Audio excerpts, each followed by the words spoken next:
Assalamualaikum warahmatullahi wabarakatuh. Alhamdulillahillazi anzalal Qur'an hudan linnasi wa bayyinatin minal huda wal furqan. Asyhadu an la ilaha illallah wahdahu la syarikalah wa asyhadu anna Muhammadan abduhu wa rasuluh. Allahumma salli wa sallim wa barik ala nabina Muhammad wa ala alihi wa ashabihi wa man tabi'ahu bi ihsanin ila yaumil ma'ad.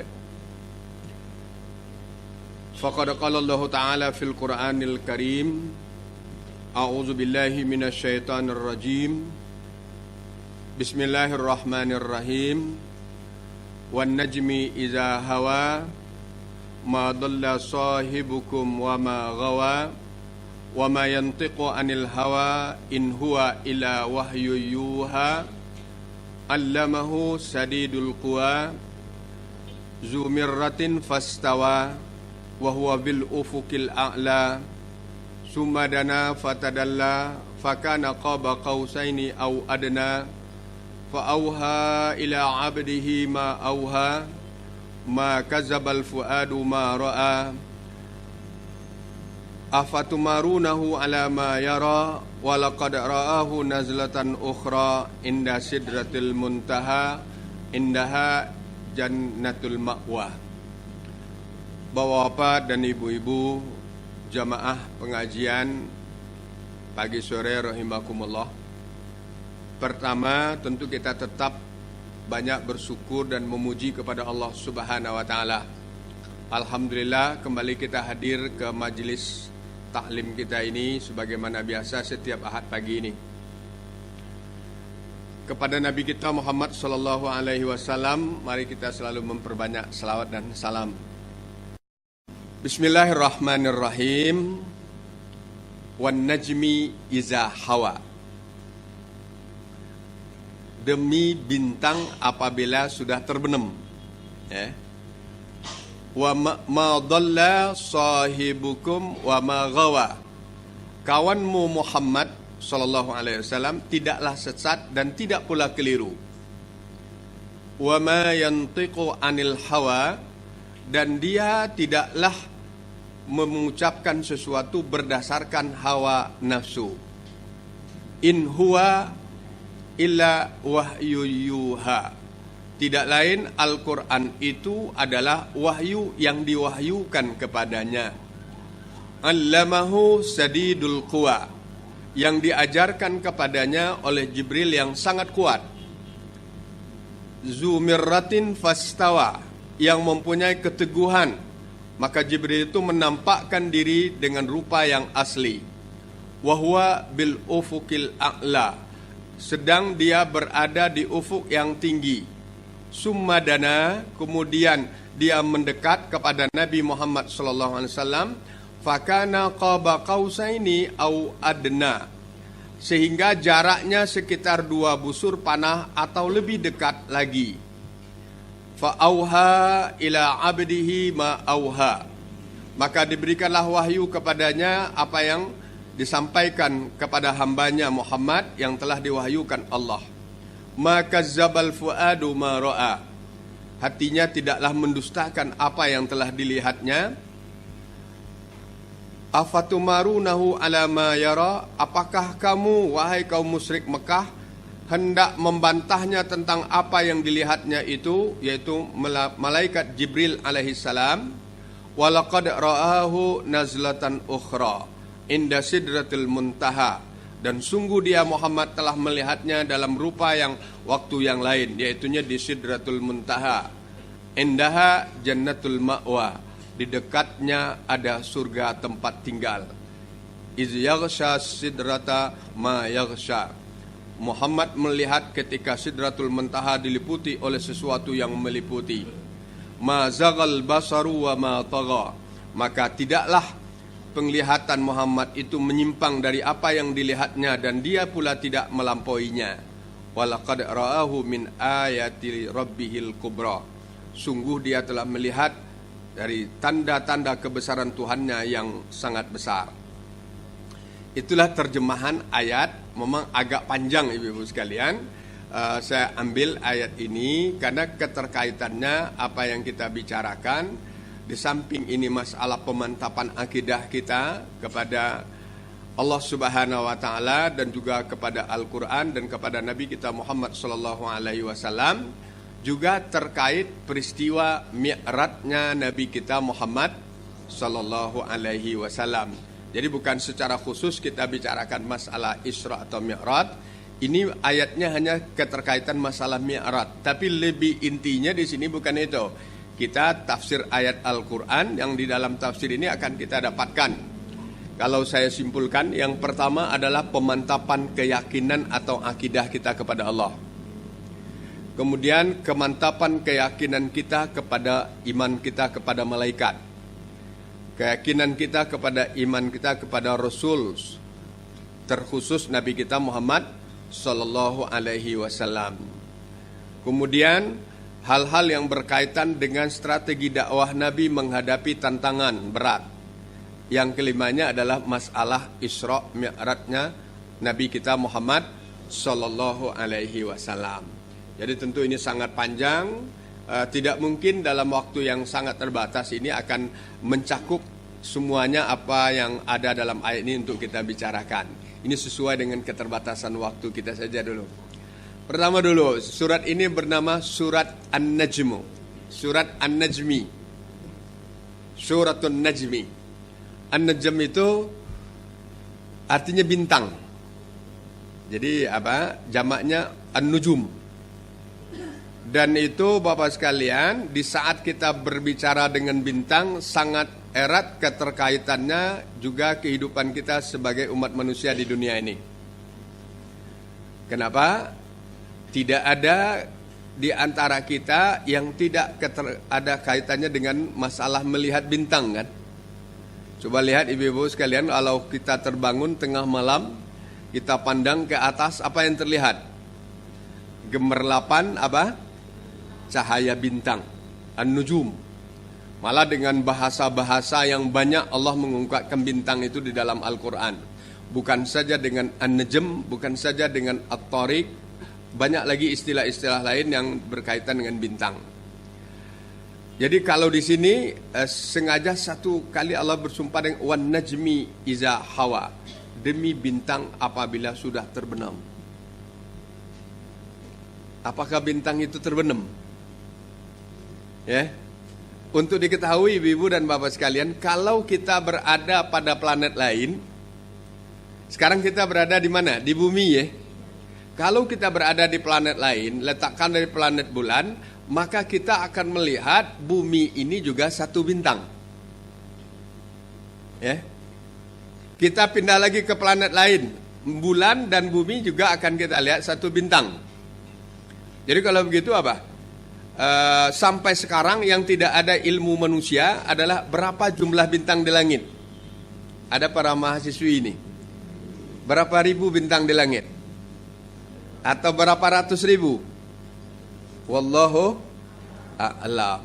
Saking terbatasnya ilmu manusia, sampai sekarang manusia belum mampu menghitung jumlah bintang di langit. Secanggih apapun ilmunya dan teknologi yang dimilikinya, kecil kemungkinan dia mampu. Apa sebab? Karena bintang itu ibu-ibu apa sekalian sifatnya apa? Muncul, hilang. Ada yang kelihatannya setiap malam, ada yang munculnya sekali seminggu, ada yang munculnya sekali sebulan, ada yang sekali 100 tahun, ada yang sekali 1000 tahun. Gimana nak ngitungnya? Jadi ada yang sudah diketemukan oleh manusia, ada yang belum diketemukan oleh manusia. Jadi apa? Bintang-bintang itu diteropong dengan ilmu astronominya, kemudian dilihat kecepatannya, maka ada yang apa? Yang baru. Ya, setiap tahun ada aja bintang baru diketemukan. Apakah diketemukan selama ini belum ada datanya, ilmunya, atau diketemukan dengan baru munculnya? Sekarang paling-paling kita mendengar ada bintang 7. Ada bintang berekor. Maksudnya pandangannya begitu. Pandang lihatan manusia itu ada ekor. Padahal itu adalah pantulan apanya? Pantulan cahayanya ke belakang. Ada yang mempunyai daya tarik ke belakang. Ada lagi ibu-ibu sekalian, ada yang mengatakan tahi bintang. Ada enggak tahi bintang? Secara ilmu itu disebut dengan meteor. Meteor itu adalah pecahan dari bahagian bintang, kemudian dia lepas, dan setelah lepas dia akan hilang itu. Dia akan lebur. Kembali kita kepada ayat ini, itulah maka Allah mengatakan wan najmi iza hawa. Coba kamu perhatikan kata Allah, demi bintang ketika dia terbenam. Kenapa Allah mengatakan tidak gharibah di sini? Terbenam itu gharibah, tapi hawa. Hawa itu hilang-hilang muncul dia. Dia tidak hilang saja, tapi dia hilang-hilang muncul. Malah dikaitkan juga dengan hawa nafsu. Hawa nafsu manusia itu apa? Bisa muncul, bisa hilang. Hawa di sini terbenam, secara bahasa Indonesia tidak tepat artinya. Tetapi sulit mencari bahasa Indonesianya. Karena bintang itu tidak terbenam, ada dia. Tapi tidak kelihatan. Kenapa tidak kelihatan? Karena cahaya matahari yang memantul mengalahkan, tidak sampai kepada itu. Tapi nanti di saat bumi ini sudah tidak kena cahaya matahari, maka yang di atas itu akan kelihatan bintang-bintang itu gemerlapan. Yang akan kita katakan di sini apa ibu sekalian? Masya Allah. Apa Masya Allah itu? Suatu ungkapan pengakuan yang ada dalam diri kita terhadap kebesaran Allah. Kalau peristiwanya agak luar biasa, subhanallah, kan? Umpamanya subhanallazi asra bi'abdihi, kan? Ada masya Allah, ada subhanallah. Di saat orang mengatakan masya Allah, yaitu itu jangan hanya sekadar ungkapan kata. Masya itu, ya Allah, apa yang terjadi ini sesuai dengan kehendak-Mu ya Allah. Kan itu artinya itu. Jadi Masya Allah itu adalah pengakuan kita, ya Allah, apa yang terjadi ini sesuai dengan kehendak-Mu. Kalau tidak kehendak Allah, tidak bisa Bapak sekalian. Kemudian kalau kita kaitkan lagi Bapak sekalian, bintang itu terbenam. Dan bintang itu banyak. Jumlahnya entah berapa. Ya. Dan dia itu berada pada posisi cakrawala dunia, cakra alam. Jadi sulitlah kita, di manalah tempatnya kira-kira. Jadi bukti kebesaran Allah ini, dunia alam ini bukan dunia lagi. Kalau dunia adalah bumi tempat kita salah satu dari bintang itu. Jadi kumpul semuanya ini kan cakrawala namanya. Dan dikelilingnya itu apalah? Langit. Berapa jarak jauhnya? Kita dengan bulan, bulan dengan Mars, bulan dengan matahari, enggak bisa diukur ibu-ibu Bapak sekalian. Luar biasa ya. Artinya gini, kalau Allah berbicara seperti ini, secara akidahnya begini, wahai umat manusia, apalagi alasan kamu tidak mau percaya dengan kebesaran Allah? Ini yang sebenarnya di balik belakang sumpah Allah itu. Wan najmi iza hawa, demi bintang apabila sudah hilang. Pada hilangnya bukan terbenam, jadi hilang menurut pandangan manusia. Siapa yang mengatur itu? Jawabannya apa? Allah. Ada enggak kira-kira makhluk lain yang bisa mampu? Tidak. Jadi kadang-kadang ibu-ibu apa sekalian, tapi dalam satu segi ada dalam hadis kata Rasulullah, bintang itu dalam ayat Al-Quran, nanti di suatu saat izan nujumun kadarat wa izal kawakibun tasarat. Jadi bintang itu ada kalanya dengan an-nujum dibahasakan oleh Allah, ada kalanya al-kawakib. Al-kawakib itu juga bintang, al-kaukab. Suraya juga bintang, at-tariq juga bintang. Jadi banyak bintang itu. Jadi kalau di antara tanda hari kiamat nanti wa izan nujumun kadarat wa izal kawakibun tasarat wa izal biharu fujirat. Coba lihat. Kalau itu terjadi, bukan hilang lagi bintang itu. Bintang-bintang yang banyak itu berjatuhan ke bawah. Kena kepala siapa lah kira-kira? Inkadarat itu apa? Berguguran, kan dia banyak berguguran. Belum entah mana yang bawah nanti kan. Kalau berguguran dia akan berbenturan. Ya, satu bintang benturan dengan yang lain, yang bumi ini benturan juga dengan yang lain. Kalau sudah benturan apa yang terjadi? Kiamat. Maka itu dikatakan wa izal kawakibun tasarat. Bintang itu menjadi berhamburan, bertebaran begitu kan? Kapan? Kapan? Waktunya dekat. Itu kan? Kapan? Waktunya dekat. Karena menurut orang Arab, kullu atin qarib. Itu bukan ayat Al-Quran, tapi pepatah orang Arab. Kenapa hari kiamat itu dekat? Karena dia akan datang. Kullu atin qarib. Semua yang akan datang itu adalah dekat. Bisa kapan? Bisa besok, bisa minggu depan, bisa bulan depan. Masih lama. Dan yang jelas sudah ada aba-aba dari Allah. Bintang itu bukan lagi sekadar hilang, tapi bintang itu akan berguguran. Dan dalam berguguran dia akan berbenturan satu sama lain. Maka kata Allah, dia bersumpah seperti ini, masihkah kamu tidak percaya terhadap kekuasaan Allah? Masihkah kamu tidak mau melaksanakan tuntutan Allah? Kan gitu ya. Masihkah kamu akan hidup sesuka hati kamu di muka bumi ini? Karena di suatu saat bintang itu bukan sekadar hilang, tapi dia akan hancur dan kamu juga akan lebur entah di mana jadinya. Satu bahagian kulitmu mungkin di Indonesia, satu bahagia lagi mungkin di Amerika. Orang Quraisy, ma dhalla sahibukum wa ma ghawa. Teman kamu itu, Muhammad itu tidaklah dia sesat dan tidak pula keliru. Artinya kalau dia mengajarkan Tuhan itu Allah, wahyu yang diterimanya melalui Jibril, Arya dan kan ini, itu bukan omongan-omongan asal-asalan dari kita Muhammad. Bukan kekeliruan yang muncul dia karena mimpi, karena apa, bukan ya. Nabi jadi diangkat menjadi seorang rasul, orang Quraisy itu sudah menganggap Nabi itu sebagai apa? Orang Quraisy sudah menganggap Nabi sebagai kawannya, disebut malah diberi gelar apa? Al-Amin. Berarti kawanan ya. Kapan orang Quraisy itu benci kepada Nabi?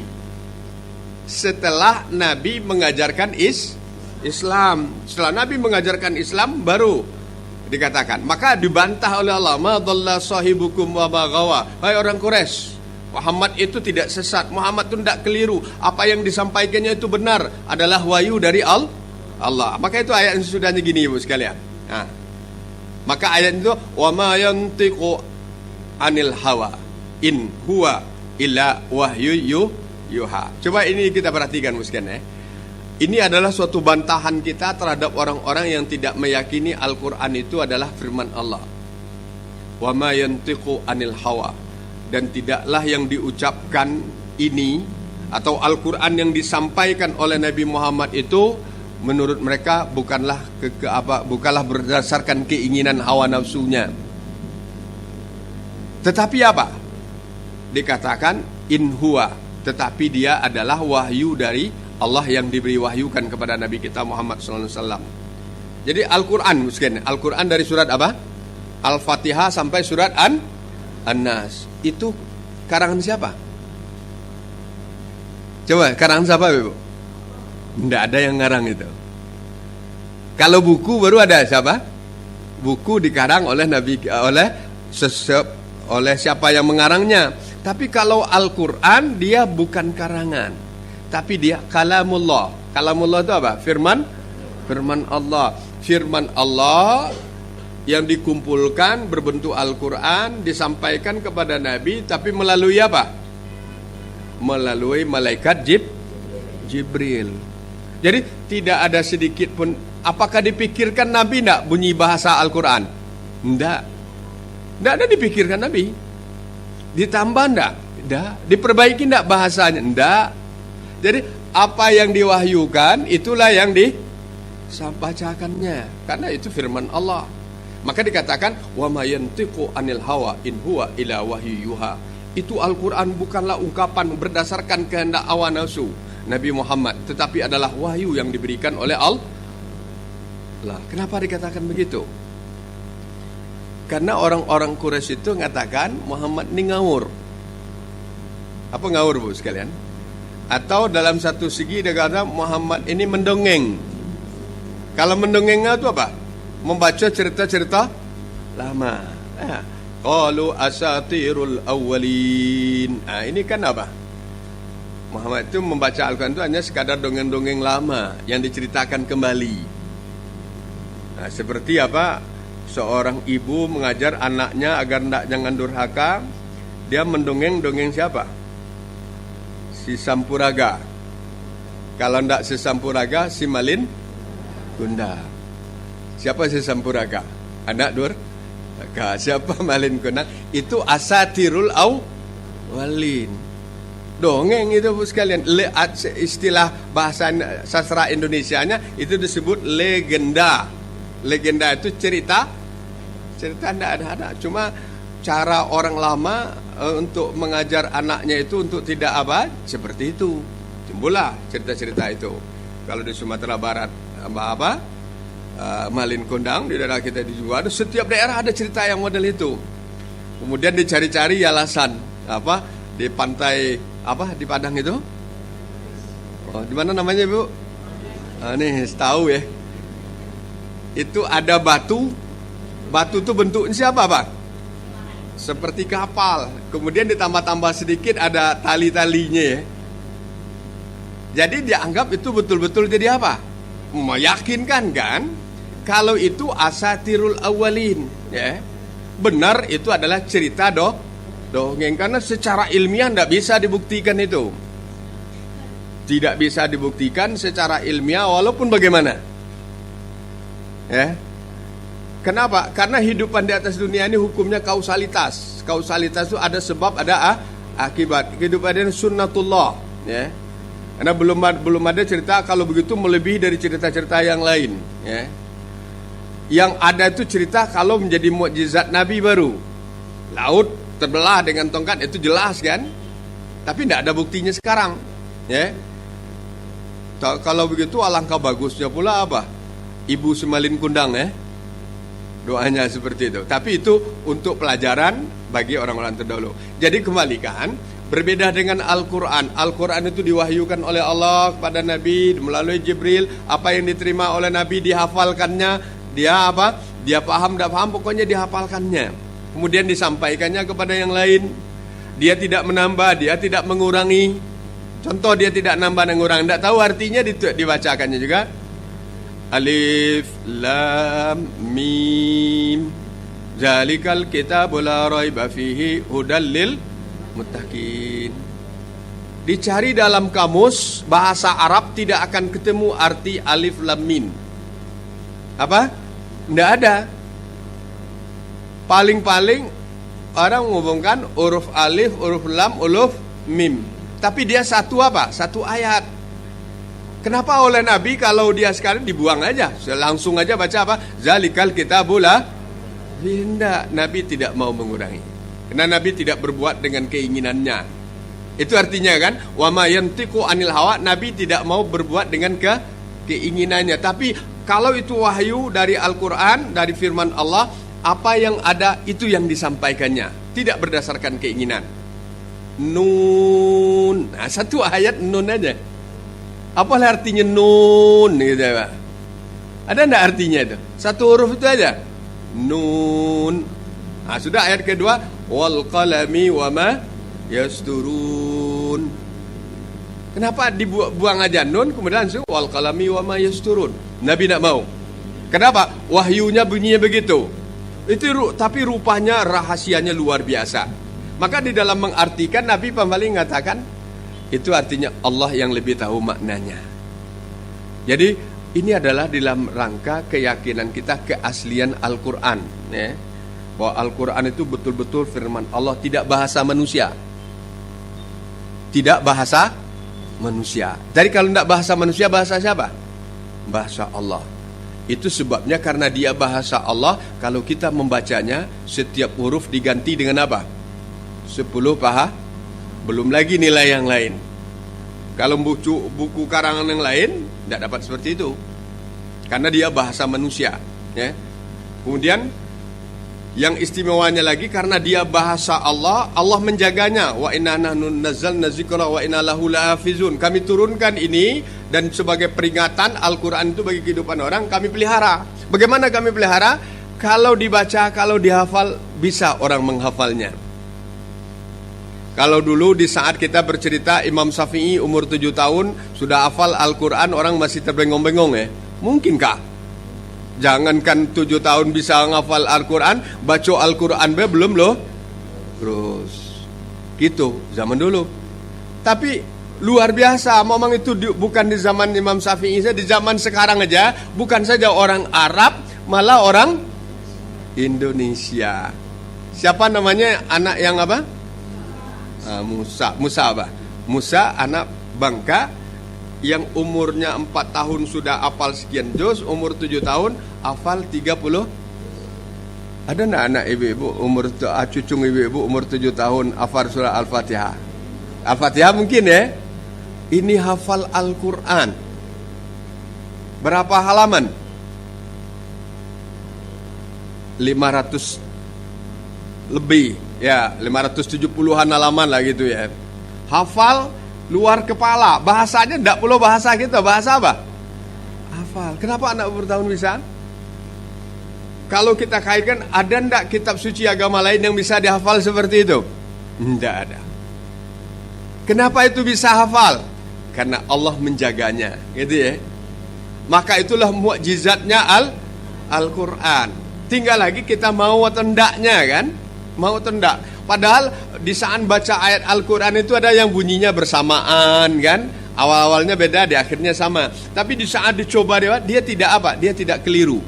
Apa? Itulah indahnya Al-Quran. Jadi kalau kita kaitkan di sini, kenapa itu bisa? Jawabannya ini satunya. Wa ma yantiqu anil hawa in huwa illa wahyun yuha. Karena itu wahyu Allah, bukan bahasa manusia. Nah, kemudian allamahu syadidul quwa. Dia wahyu yang menyampaikannya, yang mengajarkannya kepada Nabi Muhammad siapa? Syadidul quwa. Syadidul quwa itu kalau arti aslinya adalah yang sangat kuat. Siapa yang sangat kuat? Jibril alaihissalam. Siapa Jibril? Malaikat. Bagaimana bentuknya? Tidak tahu. Ya, kenapa? Karena dia makhluk rohaniyun, makhluk halus, makhluk yang tidak ada jasad kasarnya menurut pandangan manusia. Ingat kan? Tidak ada jasad kasarnya menurut pandangan manusia.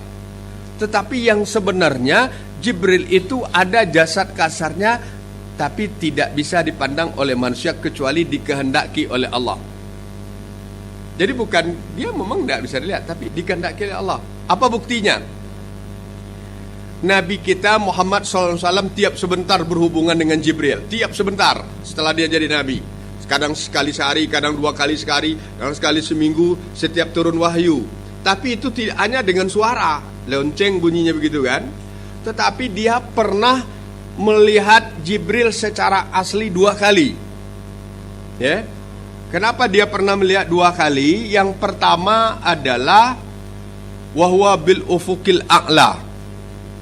Sedang dia berada di ufuk yang tinggi. Ufuk yang tinggi yaitu ujung langit yang tinggi pula dari bumi. Ini maksudnya ibu-ibu dan bapak sekalian, Nabi pernah melihat Jibril bentuk yang asli di waktu dia baru pertama menerima wahyu di gua Hira. Tahu enggak ibu-ibu bentuk Nabi yang asli apa? Jibril yang asli. Di waktu Jibril datang itu, Nabi itu tertutup semuanya. Bil ufukil a'la. Seolah dunia ini tertutup oleh sayapnya. Menurut riwayat Ibnu Mas'ud, berarti hadis ya, tentang ayat ini dia pernah mendengar Rasulullah bersabda, aku melihat Jibril baginya ada 600 sayap, tiap satu sayap menutupi satu ufuk. Berarti ada bentuk asli malaikat itu ya. Tetapi tidak bisa dilihat manusia kecuali kondisi khusus dikehendaki oleh Allah. Jibril sebagai rajanya malaikat pernah memperlihatkan bentuknya yang asli. 600 sayapnya. Satu sayap itu besarnya apa? Nutup satu arah gitu. Nggak usah dipikirkan itu, Ustaz. Nggak usah dipikirkan. Nggak usah. Karena tidak bakal mampu kita mikirkan itu. Dan apa? Dan tidak bakal kita lihat. Hanya itu diberikan kepada Nabi 2 kali.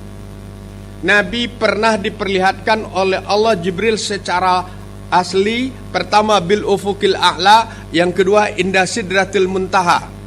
Karena waktu saya cepat-cepatkan di sini. Nah, ini kan. Wa alaqad ra'ahu nazlatan ukhra inda sidratil muntaha. Itu artinya itu. Ayat ke-12, 13 saya langkah-langkai, hari hampir jam 9 maksudnya. Dan sesungguhnya dia Muhammad telah melihatnya dalam rupa yang asli. Melihat siapa? Jibril. Pada waktu yang lain. Pada waktu yang lain, kalau di Sidratul Muntaha di waktu apa itu? Waktu ya, inilah yang menjelaskan bahwa Mi'raj itu secara kata-kata langsung Mi'raj tidak ada di dalam Al-Quran. Cuma di dalam, kalau secara khusus Isra itu subhanallazi asra bi'abdihi laila minal masjidil haram ilal masjidil aqsa. Itu Isra, berjalan di dunia itu, Masjidil Haram ke Masjidil Aqsa. Jadi Masjidil Aqsa naik ke mana? Ke langit 1, 2, 3, 4, 5, 6, 7. Setelah habis yang 7 namanya Sidratul Muntaha. Asal sampai dengan dari Masjidil Haram berangkat terus ke Masjidil Aqsa, terus ke langit 1, 2, 3, Nabi bersama Jibril, tapi Nabi tidak melihat Jibril itu. Ya. Sesampai di Sidratul Muntaha, habis langit, tidak ada lagi langit ke atasnya. Apa kata Jibril kepada Muhammad, saya hanya bisa menempatkan kamu di sini. Kendaraan yang kamu bawa, borak ini disuruh ikatkan di sini. Indah sajarah. Di sejarah itu tempatnya sidrah. Sidrah itu pohon bidara, arti bahasa Indonesia bidara. Dikumpul di sana. Kemudian Jibril berkata, kami para malaikat hanya diizinkan sampai di sini. Baru setelah itu Nabi dipanggil kepada menghadap Allah di mustawa. Di mustawa itu di atas lagi. Nabi berarti pergi sendirian. Bagaimana caranya? Jangan ditanya. Pesawat apa? Tidak tahu. Kalau sampai Sidratul Muntaha pesawatnya apa? Tidak, buruk dengan Jibril. Tapi ke atas dengan apa? Allah yang tahu. Tapi waktu ketemu dengan Allah, dia berbicara. Tapi Nabi tidak melihat siapa? Nabi tidak melihat Allah. Tapi dia melihat cahaya. Waktu itu memberikan apa? Memberikan wahyu dengan kata-kata.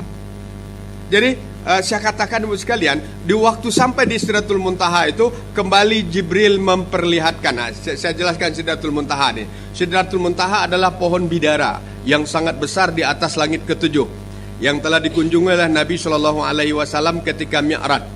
Disebut Sidratul Muntaha karena sampai ke sanalah ujungnya segala yang naik dari bumi.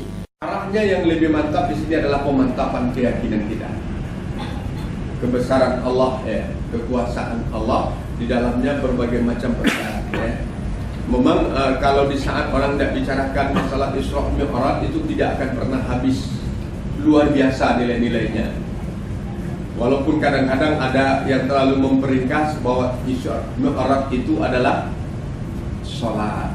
Mi'raj, sholat, Mi'rajul mukmin, ada yang katakan itu. Tapi lebih dari itu Bapak sekalian, bahwa Mi'raj itu adalah suatu bentuk kebesaran dan kekuasaan Allah yang diperlihatkan kepada manusia melalui Nabi Muhammad SAW, agar manusia itu sadar bahwa dia adalah makhluk yang sangat terbatas.